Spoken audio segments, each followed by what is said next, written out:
తలంచుకోండి, మీ తల్లిదండ్రులు మిమ్మల్ని ఎంత సాక్రిఫైస్ చేశారు దేవుని సేవకు పంపించి.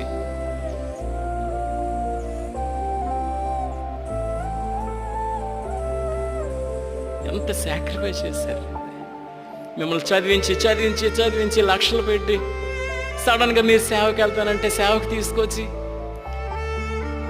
మీ తల్లిదండ్రుల పట్ల బీ థ్యాంక్ఫుల్, బీ గ్రేట్ఫుల్. ఎప్పుడు తలంచుకోండి.